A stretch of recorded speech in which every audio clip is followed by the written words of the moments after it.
Hi, my name's Phil. I'd like to talk about politics. So, Lee Anderson seems to have dissed one of Nigel Farage's heroes. Michael Heseltine, who's not the hero, by the way, but Michael Heseltine has compared Reform UK to the politics of Oswald Mosely and Enoch Powell. When this was put to Lee Anderson, he said this was a deeply unpleasant thing to say about them. But Nigel Farage was such an admirer of Enoch Powell that he once asked for his endorsement. Powell refused to endorse Farage. I'm not sure if it was because the UKIP leader was too racist even for him. But beyond Lee Anderson seemingly insulting Farage as great champion, the comparison is very fair. Should we take a look? But first, for daily news and politics, please click the subscribe button to stay notified. So the cornerstone of both Enoch Powell and Nigel Farage's political careers is immigration. It's the issue that launched them from the ranks of conventional politicians into national lightning rods, but it's not just the topic itself, it's how they talk about it. Immigration is an important policy area for any government after all, but their common rhetorical strategy is a three-pronged attack which is identical for two of them. 1. The apocalyptic warning. 2. The weaponization of numbers. 3. The personal story of the common man. Let's start with the apocalyptic tone. So on April the 20th, 1968, Enoch Powell gave a speech in Birmingham that would become known as the Rivers of Blood speech. In it, he famously quoted Virgil's Aeneid, saying, "As I look ahead, I am filled with foreboding. Like the Roman, I seem to see the river Tiber foaming with much blood." That single line cemented the speech in British history, not just for being inflammatory, but for its deliberate use of classical, almost biblical prophecy. Powell wasn't just discussing policy in the here and now. He was forecasting a future doom. He described a nation busily engaged in heaping up its own funeral pyre. This kind of language transforms a political issue into an existential threat. Now you listen to Nigel Farage, decades later. Now the classical references might be gone, but that sense of impending crisis is identical. He has repeatedly framed immigration not as a challenge to be managed, but as a national security emergency. He warns of a genuine threat to public order and rising anger in the streets. Just as Powell spoke of a funeral pyre, Farage speaks of a nation at its breaking point. The emotional core of the message is exactly the same. Fear. Fear of a future that they paint to be violent, chaotic and un-British. It's not the here and now. They're painting this future that they say is coming. All brought on by an uncontrolled influx of outsiders. Then there's the use of numbers to create a sense of being overwhelmed. Powell spoke of an annual inflow of around 50,000 dependents, a figure he presented as an obvious catastrophe. He created a demographic time bomb in the minds of his listeners by focusing on the future growth of the immigrant-descended population. Farage uses the exact same tactic, just with modern figures. He talks about millions of migrants and the pressure they supposedly put on public services like housing and the NHS.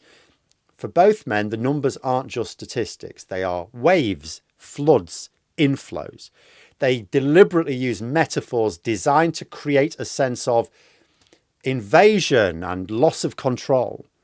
Finally, and perhaps most effectively, there's the personal anecdote. Powell grounded his apocalyptic warnings in the voice of a supposedly ordinary constituent. He shared a story from a working man who allegedly told him, "In this country, in 15 or 20 years' time, the black man will have the whip hand over the white man."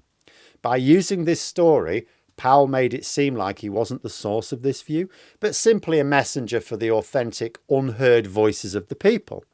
Farage has done the same, the mythical taxi driver. He's a master of this very technique. His political persona is built on being the man in the pub who says what everyone else is supposedly thinking. He uses anecdotal claims, like there being streets in Oldham when no one speaks English. It's not true. To make his point, he will just make anything up. Just like Powell, it allows him to frame controversial ideas as just common sense observations from the real world, far from the Westminster bubble. It's a critical move that insulates them from accusations of prejudice by reframing their words as a democratic duty. They're just saying what other people are telling them. They're speaking truth to power for the forgotten people. In fact, what Nigel Farage is doing is not just being similar to Powell, he's copying him. We know that Farage admired Enoch Powell, so why wouldn't he have studied his politics and adapted it for his own? But it doesn't just end with rhetoric. If immigration is the battlefield, then for both Powell and Farage, the main enemy is the political establishment. Their brand of populism fueled by a powerful story of betrayal. In this narrative, a corrupt and out-of-touch elite has deliberately ignored the will of ordinary British people, selling out the nation's future. Powell pioneered this narrative in modern British politics. He argued that confronting grave dangers should be a politician's main job, but that those in power were avoiding it. He presented himself as the truth teller, willing to say the things the Liberal establishment wanted to keep quiet. His firing from the shadow cabinet by Edward Heath after the Rivers of Blood speech only reinforced this image. For his supporters, it was proof the establishment wants to silence the truth rather than face it. Sound familiar? Nigel Farage has built his entire career on this exact foundation. His rhetoric is a constant attack on what he calls the establishment that has willfully betrayed our trust. For Farage, Brexit is the ultimate symbol of this betrayal, a clear battle between the people and the politicians. He claims the political class tried to block the democratic will of the people and deliver a Brexit in name only, even though what they actually delivered was a very unwise extreme Brexit of the sort Nigel Farage wanted and voted for. Just as Powell saw himself as a lone voice of reason, Farage presents himself as the people's only champion against a corrupt system.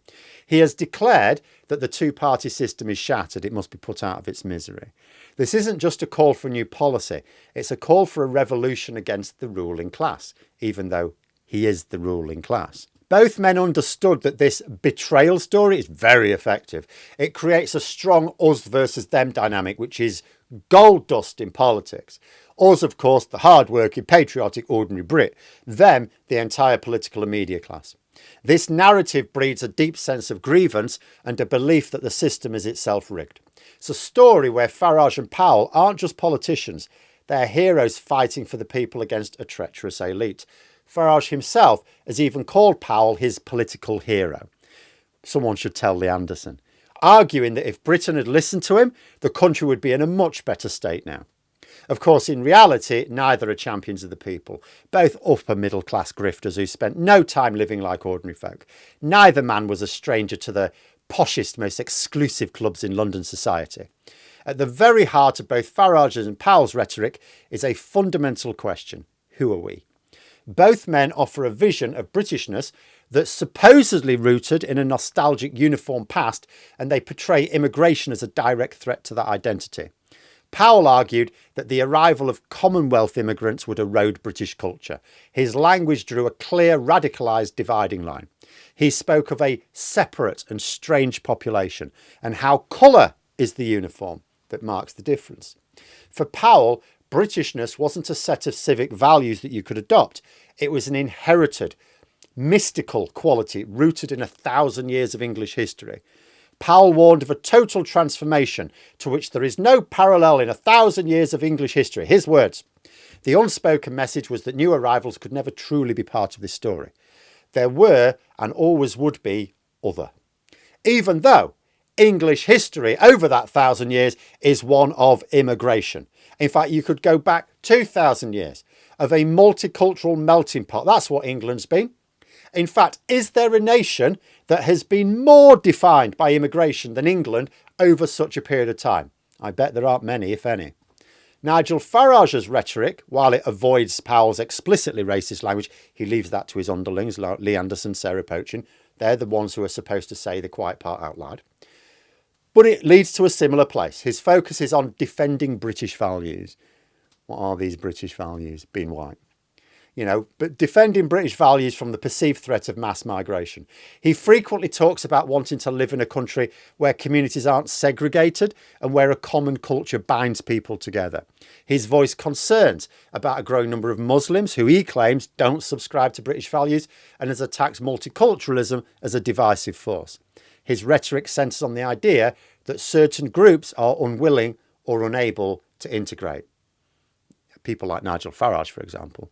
But he claims this threatens the nation's social fabric. While the language is more cautious, the underlying theme is the same as Powell's. It creates an us, the authentic British people, and a them, the outsiders, even people who are like third, fourth, fifth generation British. And it threatens that identity. This defence of a narrowly defined Britishness is the emotional engine driving their political projects. It taps into a deep-seated fear of change and a nostalgia for a supposed golden age. It suggests the nation isn't a dynamic, evolving entity, but a fragile treasure that needs to be protected from being diluted. For Powell, the threat was Commonwealth immigration. For Farage, it started with the European Union, is now broadened to global migration. But the story they tell is the same. The nation is under siege, only they have the courage to defend it. The fact of the matter is there is much in common between the politics of Enoch Powell and Reform UK.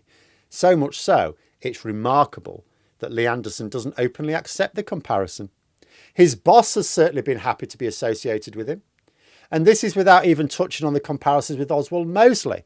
Maybe that could be one for a video in the future. I certainly think historical comparisons are going to be worth discussing over the next few years.